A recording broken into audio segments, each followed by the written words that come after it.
آج کا سوال: سرکار ہمیں یہ بتائیں کہ دنیا میں اور بھی مذاہب ہیں تو پھر مذہب اسلام ہے کیوں؟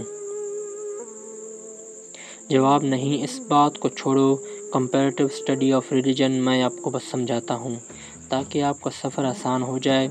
دنیا میں کئی مذہب، سارے صادق، سب صحیح، سب سچ، 1,24,000 پیغمبر تو ہم کہتے ہیں نا، لیکن مذہب ایک ہی چلا آ رہا ہے، یعنی اللہ کا دین جو کبھی تبدیل نہیں ہوا۔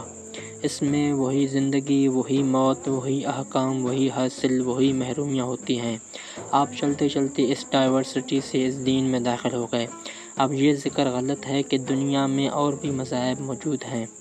اب دونوں مذاہب کا ذکر کرنے والا دراصل اپنے مذہب سے بیزار لگ رہا ہے، پھر اس کو وہی مسئلہ پیدا ہو گیا، مسلمان ہو تو پھر مسجد ہی رہے گی۔ اب لوگ کہتے ہیں کہ بے شمار مذاہب ہیں، کوئی شخص بھکتی کرتا ہے، کوئی گیان کرتا ہے، کوئی دھیان کرتا ہے، کوئی میڈیٹیشن کرتا ہے، کوئی لاس اینجلس میں بیٹھا ہوا ہے، کوئی کہیں اور بیٹھا ہوا ہے۔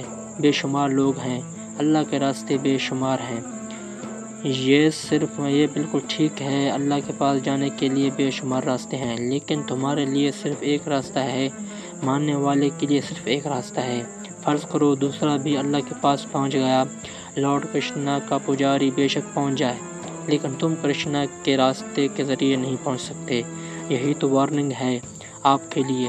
اگر کوئی شخص کہتا ہے کہ کیا خیال ہے بھگت کبیر کے بارے میں، وہ پہنچ گیا ہوگا اللہ کے پاس، لیکن اب تم اس کے راستے پر چل کر نہیں پہنچ سکتے۔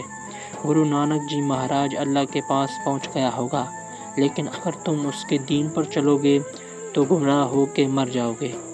جس ہندو نے نعت کہی ہے وہ بخشا جا سکتا ہے، اگر تم ہندو ہو کے یہ بات کہو تو تم نہیں بخشے جا سکتے۔ مقصد یہ ہے کہ تمہارا دین اس قسم کا ہے کہ غیر بھی آ کے پناہ لے تو بخشا جائے، اور تم اگر اس دین سے غیر ہو کے نکلو گے تو منافق اور خارجی ہو جاؤ گے، مارے جاؤ گے۔ اس لیے یہ سوال کی رینج نہیں ہے، ماننے والے کا انداز اور ہے، صرف مفروضے نہیں ہیں کہ ایسا ہو تو کیسا ہو جائے گا۔